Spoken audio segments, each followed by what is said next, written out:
Oh, I guess we are live. Cool. Hey everyone, thanks for joining us. We ready to rock and roll, or still doing a little setup? I think we're still doing a little bit of setup, but in the meanwhile, improv? No. All right. Thank you all for joining us today. Hope you're excited to learn about some cash flow modeling and going from that into BIM. I am emceeing tonight's show. If you don't know me, I'm Daniel Allen. I do client relations and business development for LABLive. And leading the show today is going to be our Director of Strategy, Mr. Corey Green. Hey, how's it going? So as Danny kind of mentioned, what we're trying to talk about today is really this idea of getting closer as an architect to the developer, and as a developer getting closer to your architect, so we can have fewer data drops between what we're doing and what our sort of a project will ultimately end up becoming. What we found is that over time you see all these artificial gaps that translate to maybe structural issues within the organizations or the contracting, and what we're hoping to come up with is to propose a solution for how to go around that almost, and how to come up with a better idea of an integrated model and using the data to help facilitate that. So I'm just going to check over here and make sure our screen share is working okay before I keep going on to the next step, and then we'll kick off today. Thanks for being patient. I know that we submitted some files for everyone to download through Dropbox, so if you want to take a minute and make sure those are downloaded. We're going to be working with a Revit model and an Excel file, and then we'll also be showing you a little bit of how to use Dynamo to make that connection between Revit and Excel. Excellent.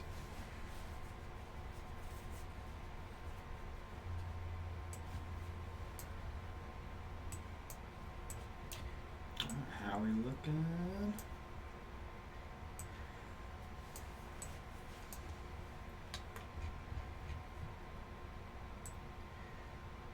All right, so we've got a lot of comments that we like to take a look at. If you feel free to want to tell us who you are, where you're coming from, what your specialty is, and what it is you're trying to maybe learn from today, we're really excited to try and help out and kind of get some of this stuff a little bit more clearly articulated or customized based on the people who are here today. So Danny's going to be following along with the comments, and we've got another person who will respond to the messages that you might have, but feel free to give us a shout and let us know who you are and where you're coming from.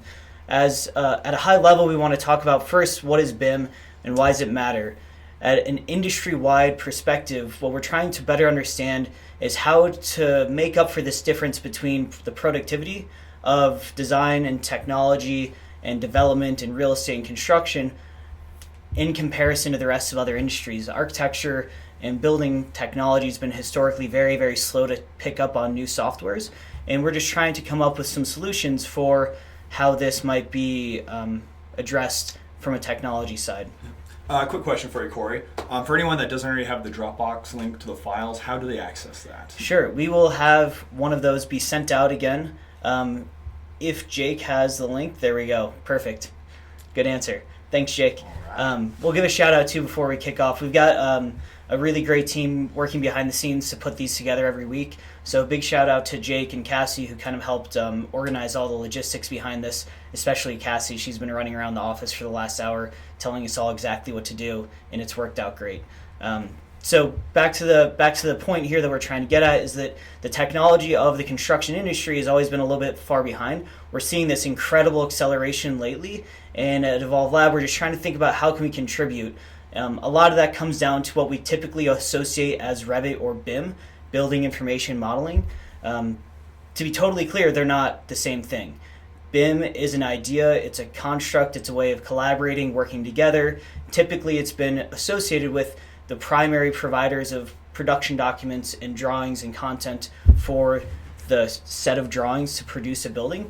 But we're looking for other ideas for how to extend that idea of BIM beyond just developing these sorts of typical Revit templates, which we do a lot of, and which everyone gets pretty bored about hearing on. We've developed some SketchUp interoperability tools that we're really proud of that help us extend this idea of data-driven design to non-data-centric softwares. Helix is a great tool that we developed a few years for this, and we're just happy that it's out there because it's representative of a bigger idea and less focus on the software, that BIM can translate to any software, it can translate to any use, and we're hoping to pursue some more ideas of how is BIM an idea outside of just one software platform that people typically associate as just Revit.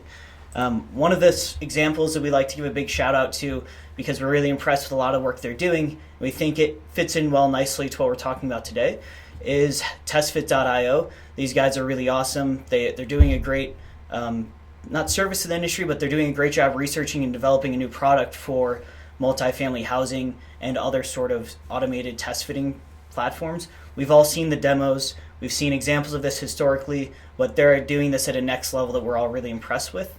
So shout out to those guys. And I'm actually going to kick it back to Danny to talk about this next page, because as we talk about multifamily projects and the development side of the world, they typically have these existing softwares. And one of the key softwares that developers use to model and build their underwriting and cash flow assumptions is called Argus. And fortunately, Danny is a student here, as well as our business manager, and he's in a business program that's focusing specifically on this. And so he has some experience working with Argus that we asked him to talk through, because we think it's important to know what's being used typically and how does that translate or not translate to our design platforms. Yeah, thanks, Corey. That's an excellent transition.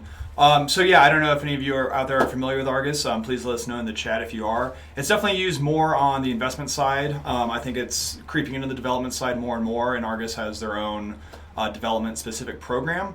But basically what you do, and we'll just kind of go through these slides briefly here, basically it's great for determining cash flows, doing forecasts, anything like that. It's also can be a very expensive software if you're trying to do it in-house and you're a smaller company. It's very robust, which is both good and bad. You can pretty much do any cash flow modeling for real estate properties in this. There's really nothing it can't handle. But with that said, we're going to go through just a few slides really quickly. You kind of get the idea of the dashboard and everything that's in there.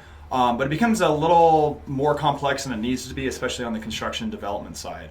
And what we try to do is take the robustness of Argus and apply that to Excel to make it, one, more user-friendly, more customizable, so you're only using the inputs that you need. There's going to be more inputs than you can ever possibly do in Argus, which leads to some confusion, and if you've never used it before, it's a bit of a learning curve in there. And so what's great about using Excel is, one, it's just cheaper overall, which is fantastic, and we're able to tie that directly in to a BIM model, which is what Corey's going to show you later. With that said, in Argus, you can do everything from tenant reports like we're showing here, and going the wrong way there, property reports. You can add any debt information, loan information, any reversion information in there. It's great for a lot of things, and you can also export this directly to Excel. So if you are using Argus, there's ways to go from Argus to Excel to Revit. But really what we find is, while it's a fantastic tool, Excel tends to be just a lot more what we're looking for and what we need, especially on the Revit side of things. Yeah, and I think the key here are two main points that Danny made. There are deep experts who can work with Argus very, very proficiently, but none of us went to school for that. Danny's an exception to the case, and more specifically, he's an exception to the case from the real estate and development side, who doesn't just understand a building as an investment mechanism. He understands buildings as the physical experience, and the investment mechanism supports how to manage that construction process and the budgeting behind it. So those key takeaways are that it's really difficult to learn, it's expensive, incredibly expensive actually, and more importantly, it's not integrated with design software. And as we talk about this relationship between architect and developers, we want to really democratize BIM in a much more accessible way. And I think people are probably bored hearing us talk so far. So we're going to go on to the real exercise that we wanted to share with everyone. So we're going to open up Revit and take a look.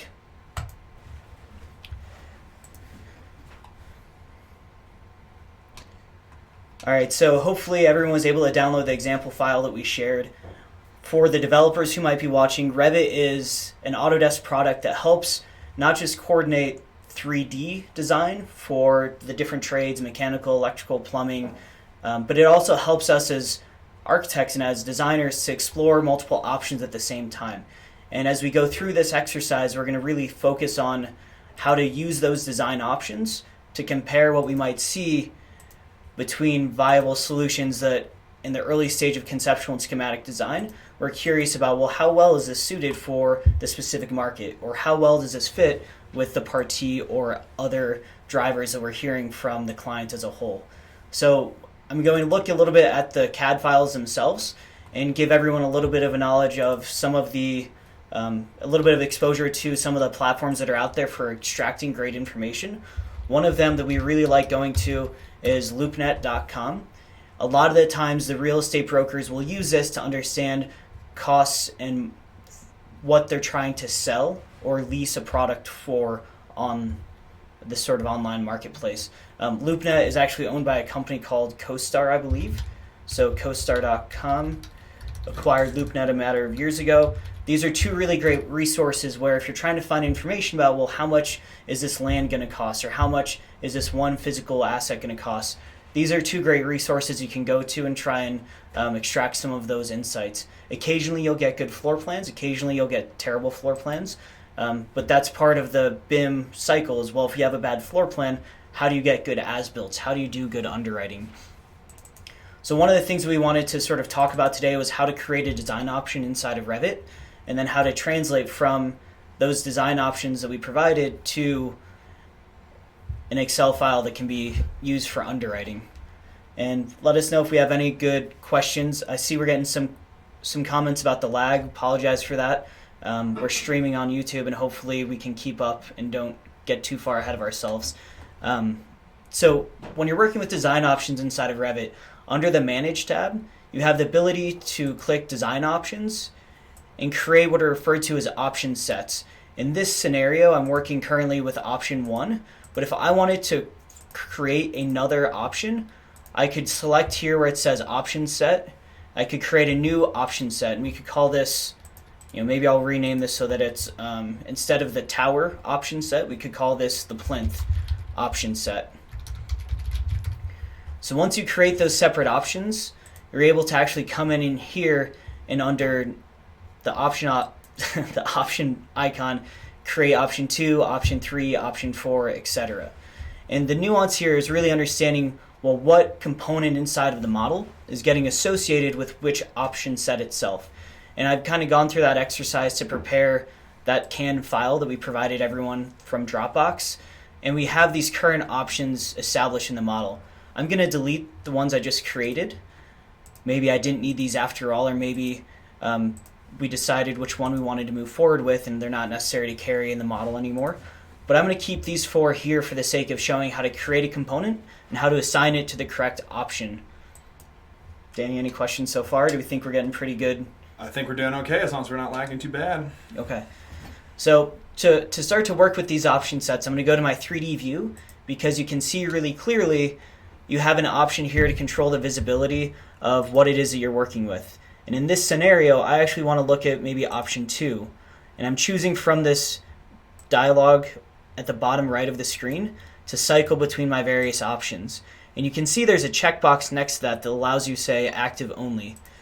Where maybe I wanted to place a component in option 2, and I wanted to, for example, under my families, go over to generic models and grab another 1 bedroom and drag that and place that directly in option 2.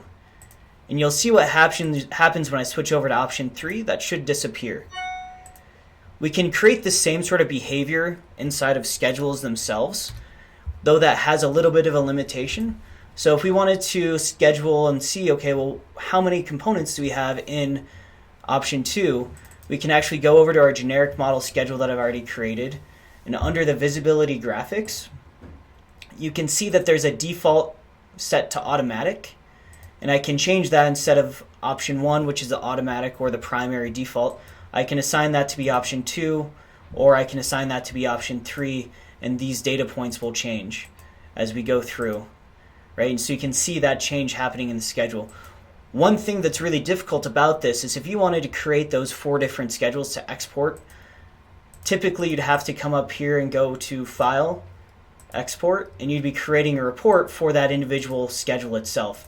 Not that there's anything wrong with this workflow, it's just a little bit slow, it's a little bit static.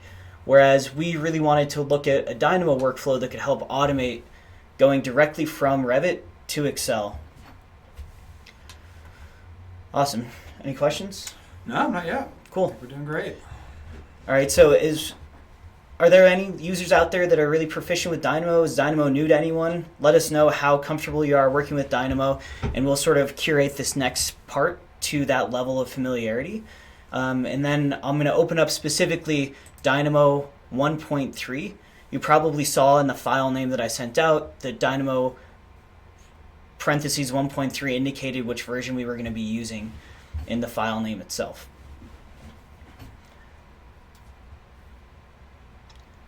And specifically, I'm going to open up my multifamily export 1.3 example. We'll see if this finds the file correctly.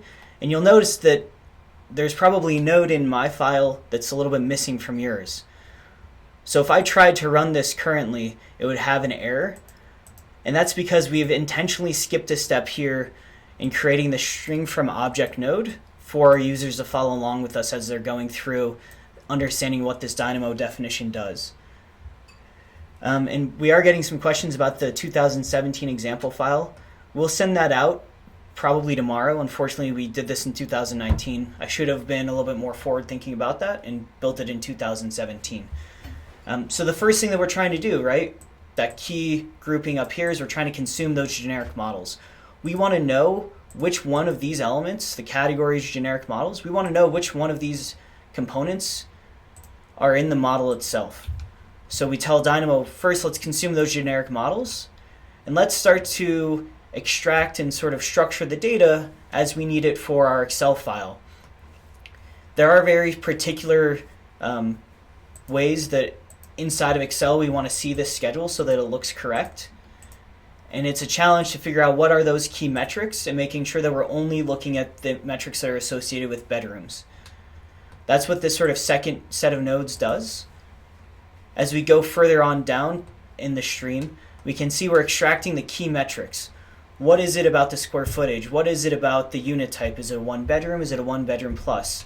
How are we translating those key data points into, again, that Excel file? This set of nodes really just helps us isolate and focus in on those elements. Then here's the interesting part. How do you write to Excel? A key thing for your use on the file size, or on your side rather, is how do you take this file path and associate it with the models that you're manipulating in your office or in your firm. So what we wanted to be able to do is have the ability to browse and navigate to wherever that example file might be on your network itself. And this is going to be going, which Excel file do you want to write to? And I've got this called the MF Cashflow Interop LABLive. So I'll click open, and again, you're seeing that nothing's happened. One of the key things about working with Dynamo is before you run a script, you want to make sure everything's in the right place. So I have defaulted and set this value to be at manual, and I'm not sure if that's kind of on top of our left side or right side. I can't see. Okay. So it looks like we're pretty good. I was worried that the manual icon would be underneath our floating image. So I have that set to manual rather than automatic. I think that's a really good best practice because when people give you a file, you don't know what's going to be missing. You don't know if there's an external package that's out there. The package manager inside of Dynamo is a little bit finicky, but there are a lot of really great packages out there.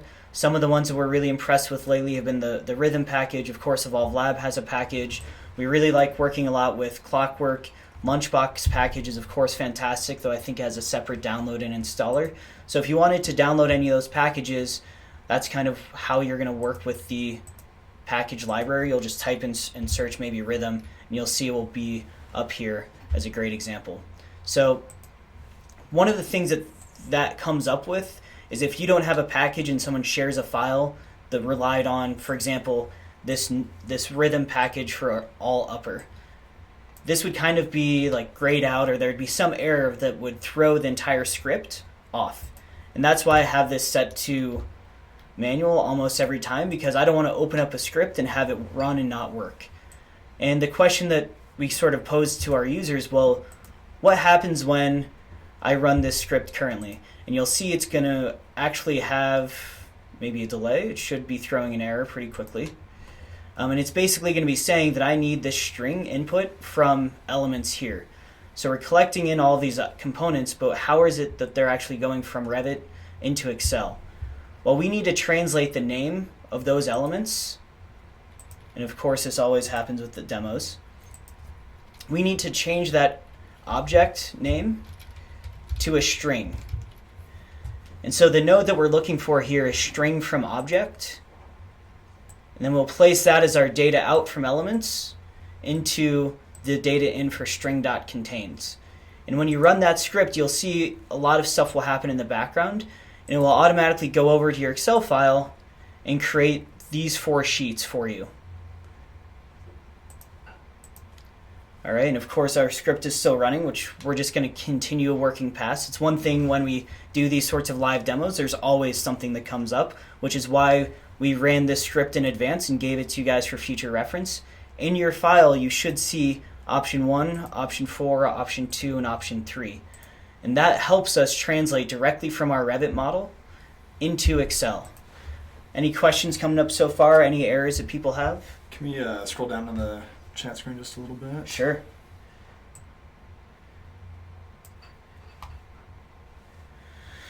So we're getting a good question about why is Dynamo 2.0 so different than Dynamo 1.3. That's a really good question. There are a lot of nodes that they might deprecate or take out, or they're handling different things on the back of house. What happens when you try and open Dynamo 1.3 or a definition that was built in 2.0, you'll see this sort of error, and I will show an example of that now where I'll open a 2.0 script if Dynamo doesn't stop running for me.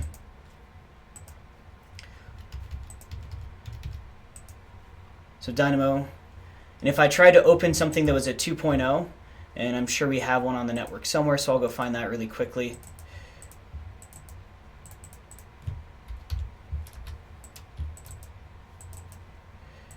You'll get this sort of error that says it was a corrupted file, you're trying to open something in the wrong version.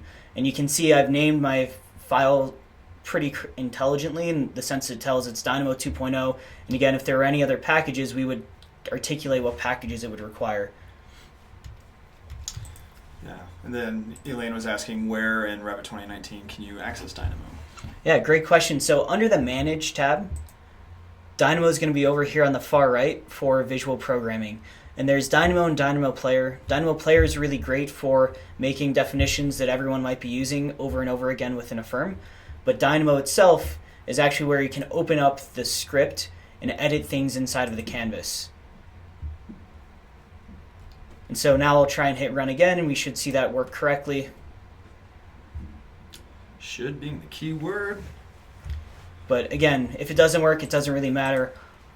Even though we can see on this Excel side, it actually just rewrote each one of those pages for us. So I do know that it worked correctly. And you're seeing that data structure come out where we want that 2-bedroom elements of category. We want to convert that to a string so we can identify the elements in which design options they're built within. Excellent. All right, so jumping on, I'm really excited about the Excel side of this, and I think there's some really cool techniques that we want to teach here rather than focusing on the Dynamo and the Revit side. I'm assuming most people are Revit users before, and we kind of want to focus on teaching something new because we think that's what's valuable here. And when you open up your cash flow model, it might look something a little bit more simplified. For the sake of teaching this example, I wanted to have a really basic file that you guys could access and replicate in your practice. And you'll see that we simplified it really just to focus on the key things that an architect might be concerned with in terms of bed counts, the square footages per bed, the total number of beds, unit mix, rental fees, things like that. And then we also have that translating to a monthly cash flow model, which can start to tell you that in April of 2019, you're going to have this rent revenue, etc. We'll get into this in a minute, but generally I wanted to articulate that difference between my model versus your model.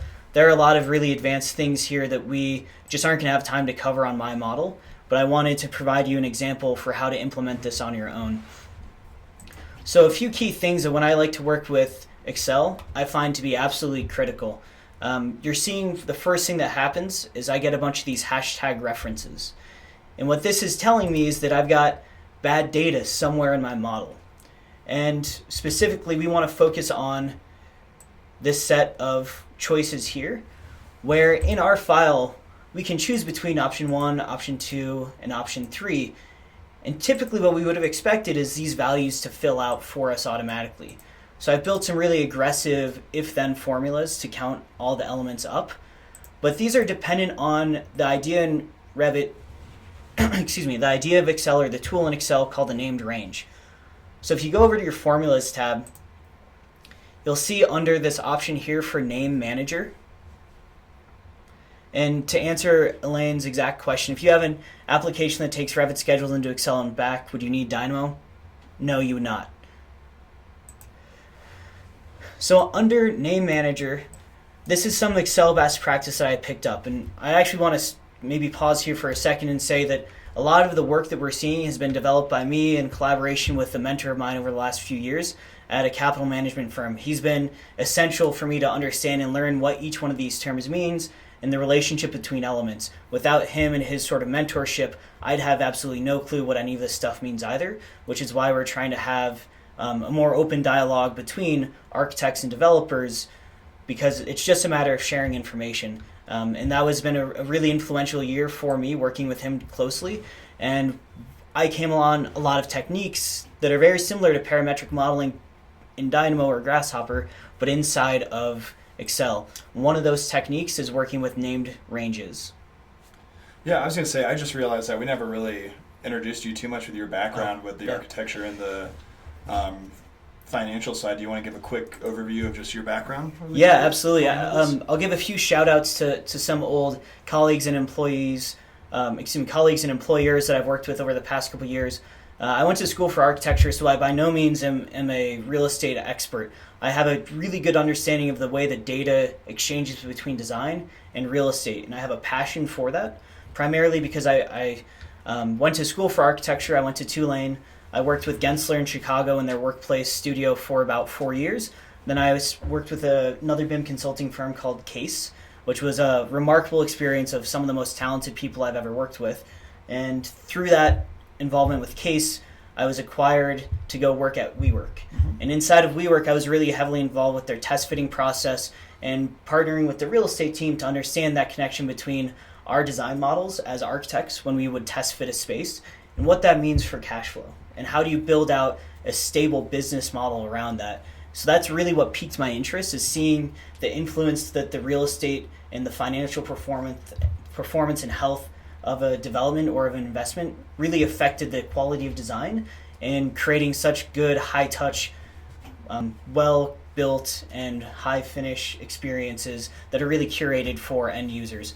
After I left WeWork, I went and worked with Capital Management Group in Omaha, which is where I'm from originally and where I live now. I'm in Denver just for a few more days before I move back to Nebraska, so it's been fun to get to meet with the team and be in person, but I'm looking forward to being back in Omaha, where I worked with the Capital Management Group and really just helping dig into building some sort of underwriting models and prototypes for a specific investor to evaluate his future deals. And that's what we're seeing here as a result of a few years of that, and then translating that to LABLive's interests, to Evolve Labs' interests. I joined Evolve Lab about 7 months ago, and I'm the director of strategy, so I get really involved not just in how to build Revit models and Revit templates, but how do you transition organizations as a whole, either manufacturing or architectural firms or development firms, to be more data-driven organizations. And that means a lot of the time interoperability. How do you go from one tool to another, and how do you get one team to communicate in one organization to have the ability to implement these new ideas inside their office? So sorry if that was a little bit too long of an about me, but yeah, we probably should have talked about that early on. That's especially right. In clarifying that I'm by no means like an experienced real estate specialist who, I understand the nuance of the data, but I don't necessarily understand the exact financial metrics here that we're working with. I have a pretty good understanding, better than I did 2 or 3 years ago when I started working with WeWork and that capital management group. Excellent. Thanks, Corey. Okay, so going back to the specific tool that we're seeing these hashtag references from, or pound reference, depending on what generation you're from. So the Name Manager is this really great tool where we can almost define variables. And typically it's used for creating a named range. And in this scenario, what I have working is I've created named ranges for my options. So in the Name Manager, if you scroll down, you see all the variables that live inside of this project or live inside of this cash flow model.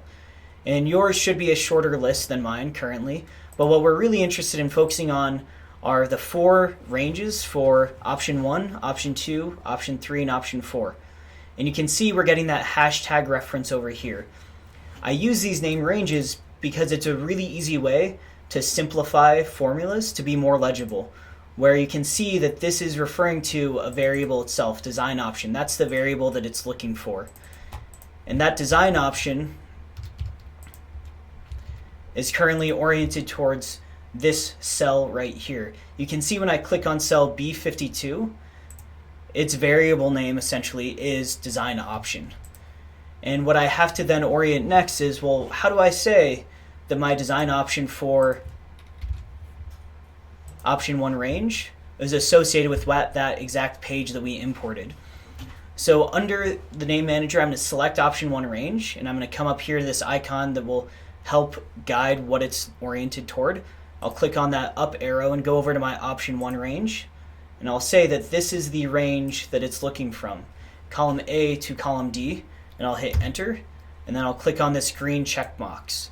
Now I'll do the same thing for option 2, where I'll go over to my page for option 2, and I'll associate that with column A to D, hit enter, and then click on that green checkbox. And we'll repeat this process for each one of the design options. And this one is option 3, where we want to look at columns A to D, green checkbox, and then again option 4, column A to column D. And the reason I like working with these so much is because it makes it really, really sensible and logical for how you write formulas inside of Excel. And one of the examples here is if I wanted to see what the value was for option 4, I could click on equals and type in design option, and you'll see that variable or that parameter will show up now somewhere else in the file. What this does is if I'm working across another tab and I want to know what option it is that we're oriented toward, I could write in my formula design option. And this gets rid of the complexity of a formula that looks something like this. Right? So no one, when you're working collaboratively, is going to be able to understand what option 4 D29 is. And that's really where the value in working with named ranges is. It simplifies your formulas so that they're actually much more clear and concise, and they don't end up being 4 pages long. But it also makes it easier to share your model. 2 quick questions. One from Raphael. Yes, we are going to post this to YouTube probably end of this week or early next week for any future viewing, so this will definitely be available after today. And Elaine wants to know, can you copy ranges? So I might ask Elaine if you could expand on that question a little bit more. I'm not totally clear what you mean, but hopefully you can provide a little bit more context and then we can come up with an answer.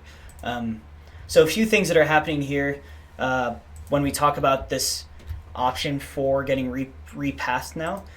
What we're able to look at in this overall Excel file is we're able to compare the primary drivers that affect the profitability or the return on your investment, which is, again, that metric that I kind of joke that isn't a real metric because ROI doesn't actually tell you very much.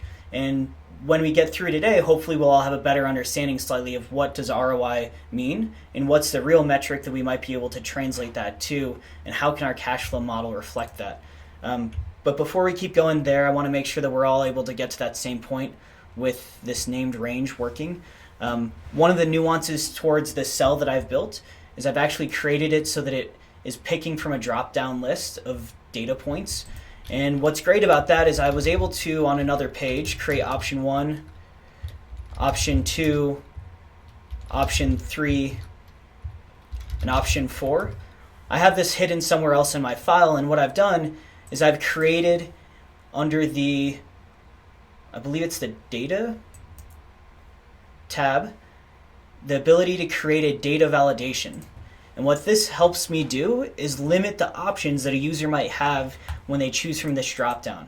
So the question is, how do I create this dropdown arrow here inside of Excel? And what I've done is I've created a data validation, and I've set that to allow a list of data points, and I've oriented that source to be only these exact options that we have built our formulas to work with. When I click on OK, you can see now my options are here. And that will always orient to those exact text options here. If I change this to maybe be test, you'll see that option should switch out to be test. This just gives me the ability to control my formulas being accurate and resilient over time, and relying on those named ranges rather than having to manually go back in and change this count if statement to look at the correct data points. So yeah, Elaine clarified a little bit more. So when naming your ranges, can you do a copy paste from one range to another and rename it? Assuming that all the ranges follow the same inclusion of columns A through D. That's a great question. Can you copy paste from one range to another and rename it? I imagine so. For example, if I wanted to go back to my name manager, I'm not sure if that's what you're referring to. If I wanted to create a new named range, what I can do is select on new and maybe call this option 5, and then I would just orient that value to my new range here. And if not, we can follow up with you, Elaine, specifically after the fact and sort of add a note to everyone else publicly about what our conclusion was if I'm understanding the question incorrect. All right, so now that we've got our options working, we can actually see what's going through here and flowing as data points. Maybe I might ask Danny if he has any questions offhand that he was a little bit confused about, or anything that he thinks I should focus in on first. Well, that's a heck of a question. Nothing that I'm too confused about quite yet. I guess maybe one of my questions to the audience would be is, what is your familiarity with working with cash flow models right now? Is this completely brand new to most of you, or have a lot of you been doing this currently for your job? Yeah, that's a great question, and I appreciate you kind of bringing that perspective. So as we go through this, one of the key things that I'm going to be concerned with are really making sure that my opening date and my acquisition date are set correctly. And you'll see in that formula that we provided you, and I might jump over to that other file. Hold on one sec. So this is the example file that we're working with now. You can change your opening date just by typing that in to be 9/1/2019. You can change your acquisition date to be 5/1/2019. And what that will do over on your monthly cash flow page is that should shift everything over 1 month, where you'll see that calendar month is 9, and anything before then you're not really concerned about. So the question off the bat is, well, what does that affect in this sort of main model? The acquisition date is going to start to affect when you have to pay and finance, pay interest, make interest payments, make principal payments, how all that stuff is affected. So in my model on the monthly cash flow, you'll see when I talk about my months acquired, my calendar month and calendar year, I have zeros in regard to my revenue, but I still have to make my payments towards the bank in terms of principal and interest. And so that's really why there's a big difference in when we care about this opening date to acquisition date. This could be 10/10/2020 before the construction project is actually completed. This will also start to affect our construction loans and how we create an interest draw, which we'll get into on the other page. But going through here, we've kind of broken this out into an overall sense of what are the project data points that we care about. One of those other project data points that I think I shared with you guys is the number of overall square footage that should be in the project, and if not, the number of units that we're starting to have as a total sum of those exact variables. The reason this starts to matter, which is the number of square footage, is it usable, is it rentable, is it starts to tell us how many square feet we have to pay for construction on. And in an early stage development model, you don't think of the exacts as to, well, we have this many units, we need to have this many toilets, we need to have this many XYZ building components just yet. We're really concerned with just a high level look at, well, we want to build at $140 a square foot. So what's that translate to in addition to the per square foot construction costs, as well as the acquisition costs? What's it going to cost us if we go out to LoopNet to acquire the building or to acquire the land? And how are land costs different than sites per square foot costs? It's really important in a comprehensive model to replicate this stuff.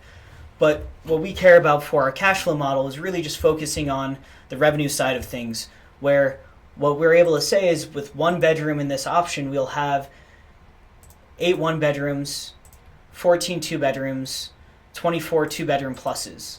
And you can see that exact language mirrors what we saw on the Revit side in terms of these L-shaped or straight rectangular shaped components. You're seeing that exact language. Is it a one bed? Is it a one bed plus? Is it a two bed plus? That language here inside of our cash flow model mirrors what we're seeing on the Revit side of things. So once we have those acquisition dates and opening dates specified, we can start to get a better understanding of the rental fees. Well, is it actually in a market where you're renting at $2.25 a square foot? Or are you renting at $2 a square foot? That will start to tell you what your average square foot per bed might be, and it gives you a multiplication so you can understand exactly what it is that you're going to be working with per unit. And you'll see when we go over to the monthly cash flow tab, that value is now going to be showing up here as your average per one bedroom unit or one bedroom plus. And you're seeing some issues with the data here, and that's to be expected. It has more to do with the Revit side of things than it does the Excel side of things. So we're seeing that two bedroom plus obviously isn't going to be $37,000 per unit, but that actually translates to the number of units in terms of occupancy. So when you open up a building, you might not have full occupancy. And the question is, how do you factor for that? In the monthly cash flow tab, you can see we have these sort of expandable and contractible values here. These are called groups. And you can create a group inside of your cash flow model by selecting 2 or 3 rows and going up to I think it's the data tab. You see the option over here to create a group. That just helps these things stay concise and legible. And what we've done with our groups is we'll say, well, our occupancy for the start month obviously is going to be 0 because it's not going to open until 2020. And maybe I need to change this value to be 10. Whoops, I'll change this value to be, my numlock needs to be turned on, 10/1/2019. Right, and you'll see that shifts over to 10/1/2019, but that starting occupancy is going to be maybe 50% of our total capacity. And that will slowly inch up by 1 unit until it hits its maximum capacity. So how are we manipulating that in our sort of dashboard itself? Well, your opening occupancy has a huge impact on the success of these options. It could make or break and help indicate maybe how much money you should spend on marketing before the project opens itself. If I change my desired opening to maybe 20%, you'll see it takes a lot longer for it to go from 1 to 2 to 3 to 4 to 5 to 6 units fully occupied. And what that translates to is you're still paying your interest and principal payments, even though you don't have that same capacity of revenue coming in. And you'll see at about month 14, those numbers start to get to be a little bit more consistent month to month because you'll have hit a stabilized occupancy. And so this part of the monthly cash flow is a really important point in the design cycle, the development cycle, because you need to get occupied at a certain period, and that stabilization variable that we're seeing up here on the main page, which might be 100% stabilized. That's very unrealistic, although you could input that here. You'll see at 100% stabilized occupancy, instead of being 61, you'll go up to $67,000 a month. What that's doing is it's taking your rental rate per unit and this example is cell P19, that's row 19, multiplying it by row 9 and giving you your stabilized rental fees so you get an understanding of that cash flow potential for multifamily. So I might take a break here, a breathing break, and see if there's any questions from Danny or the audience so far.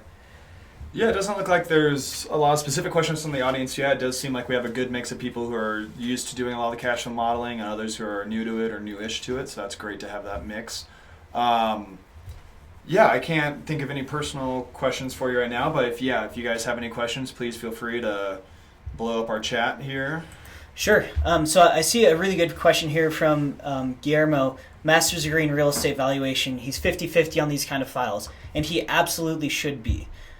There's this general idea of creating an underwriting model that is trying to get to be directionally correct. And the simplified file I sent you really just helps evaluate across design options and their potential revenue. Now, what's to say the market actually isn't $2 and it needs to be $1.5? There's a lot of ambiguity, and that's going to be totally outside of the architect's scope of work. The point of this workflow is to try and better connect the design architect with the real estate team.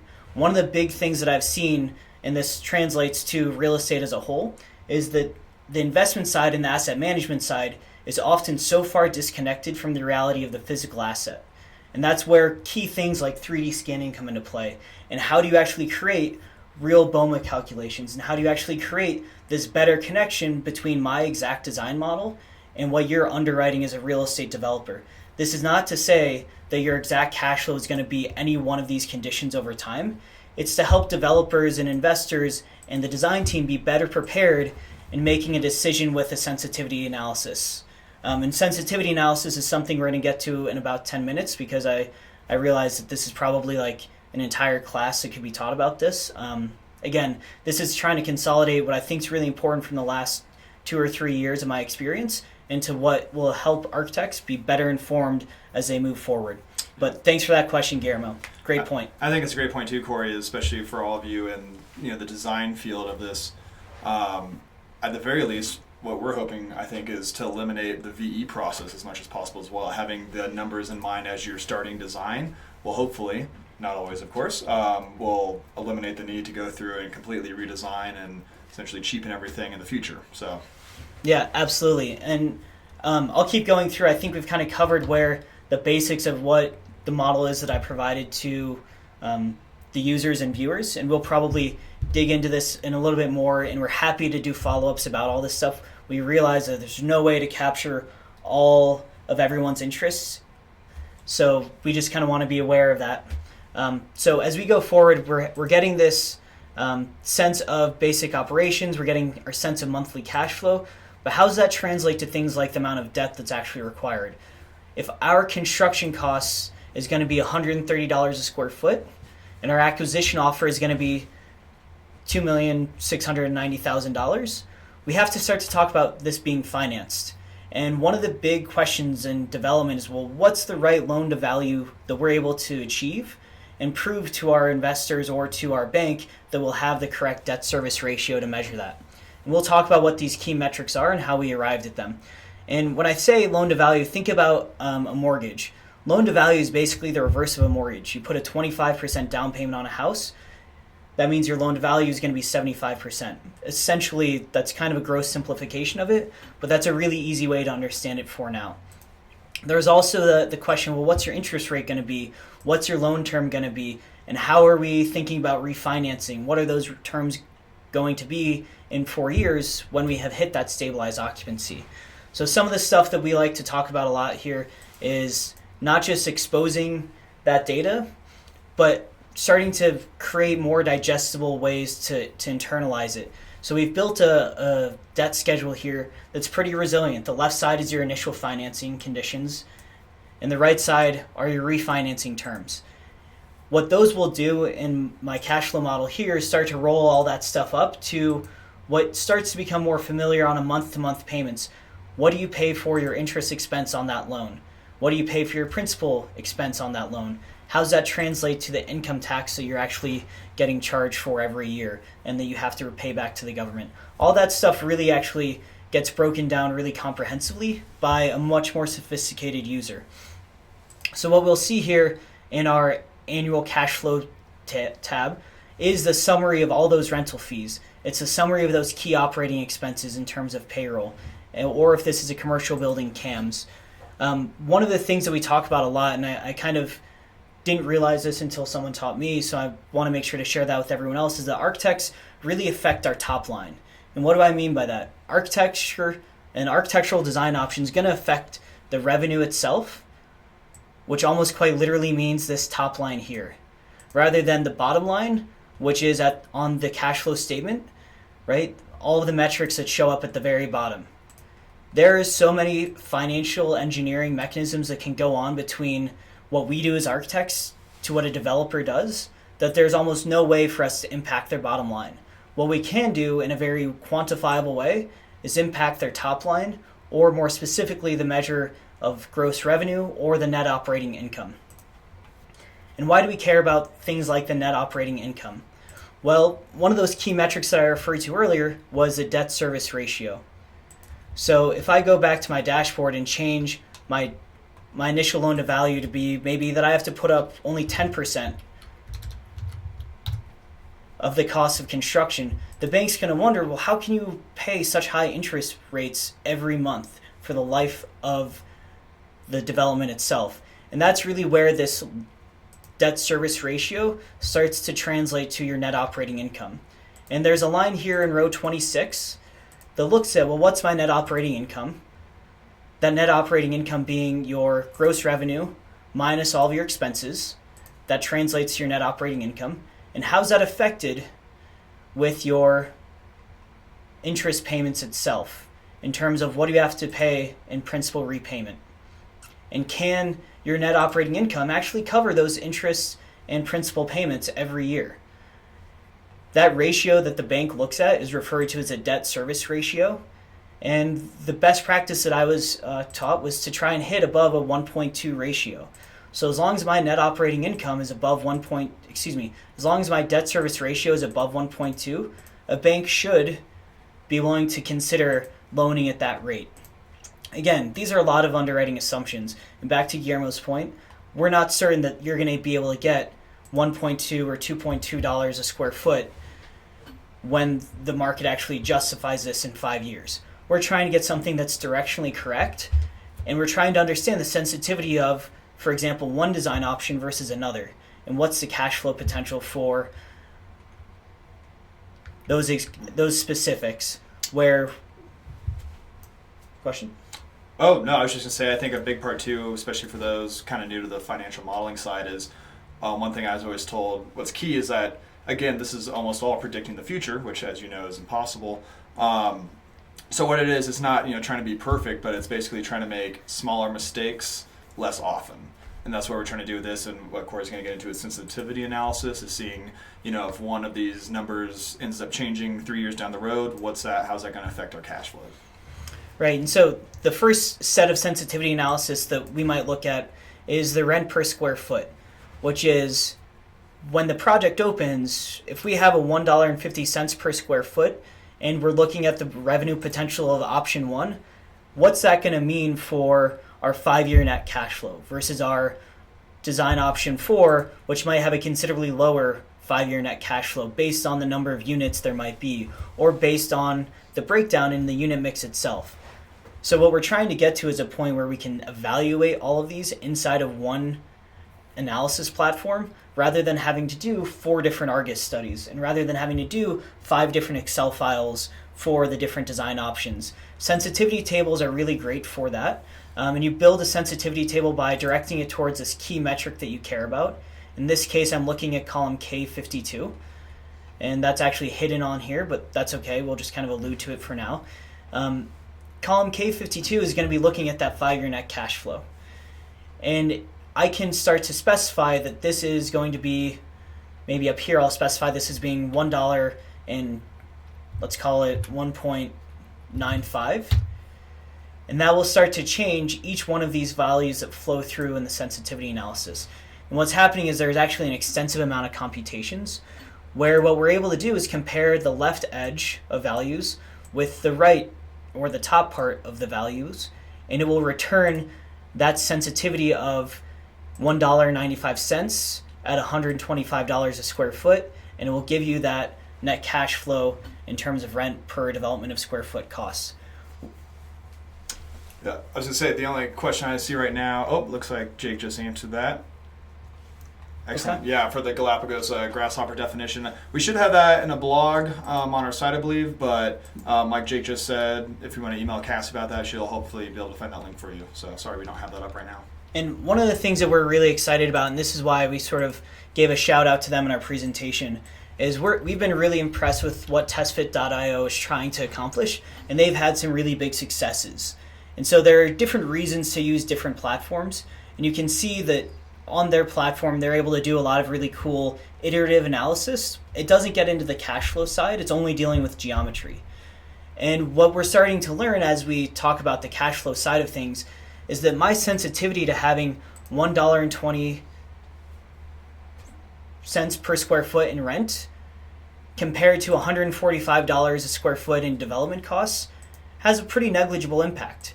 But if I'm able to charge someone $2.70 and I can build it out to be $120 or $145 a square foot, you can actually start to see that relationship between not just the geometry, but the actual revenue potential as well. So that's where some of these key concepts come into play. And to show where this sensitivity analysis can be built, that's actually, I believe, under so this range, how are we creating these options? That's going to be under I believe it's under data, what if analysis. And what we're really calling as a sensitivity analysis is a data table. And this will evaluate two variables at the same time.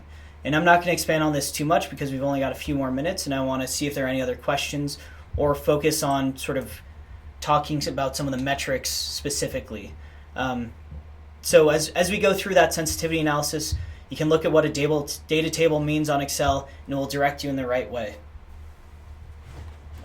Okay, so as we keep going through this, some of the big questions that we have are, well, what's our actual return going to be? Because that's what developers care about. We want to know what our construction costs are going to be. We're going to want to know what the refinancing situations might be. When are we going to sell our building? And how much are we going to be returned at that point of sale? So right now in my Excel workflow, I have an exit event happening where we'll sell the asset. And what we're going to look at is that value for the net operating income in year 7, and we're going to divide that by a cap rate to arrive at a value. How do I calculate this, and what do I mean? So if I look at my annual cash flow projections, I'll see in year 7, which would be year 2025, my net operating income is going to be $2.1 million approximately. And what that means is, given different market conditions, I could sell that at a cap rate of what's referred to as a cap rate of potentially 6.5%. And that basically helps the investor who's looking to acquire the property understand how much money they have to spend in a given year to get that return in the next year and the year after and the year after. That's how a property gets a value itself.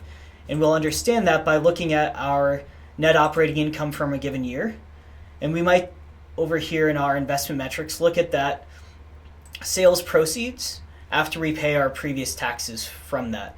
And that's how we can derive our annual valuation based on that 6.5% cap rate. What are the other metrics that we're looking at? We're looking at what's our return on investment, also known as cash on cost, which is if it costs $10 million to build and we had to put up $2 million and the bank had to put up $7 million, well, what's that comparison of our total $10 million investment to the returns we're seeing every year versus what's the return on equity, which really focuses on I, as an investor, have to put out a specific amount of capital.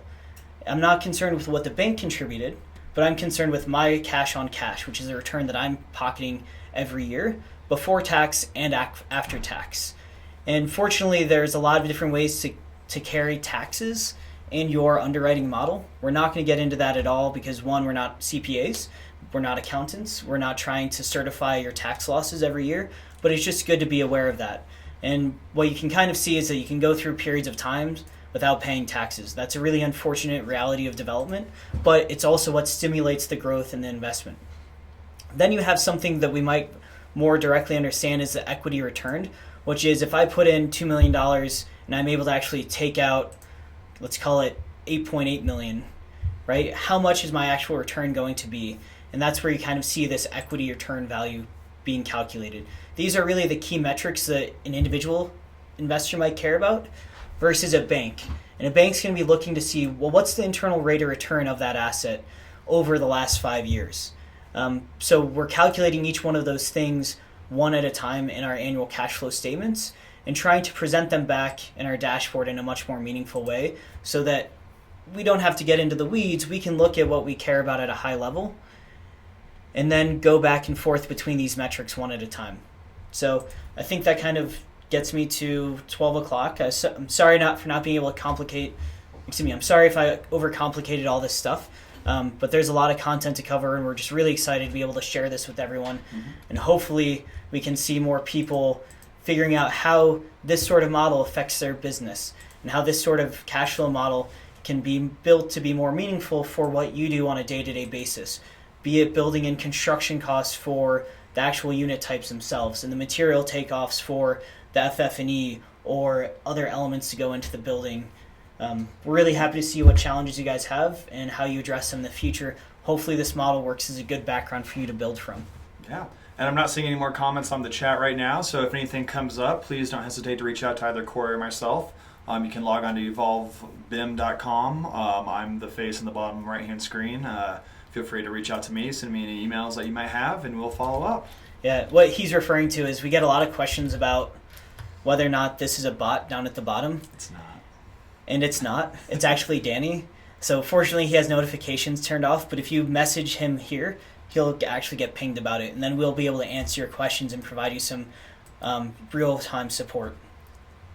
Awesome. Well, thank you all very much for joining. Corey, any closing comments? No, thank you. All right. Take care, guys. Thanks. Bye-bye. I think we ended it. Maybe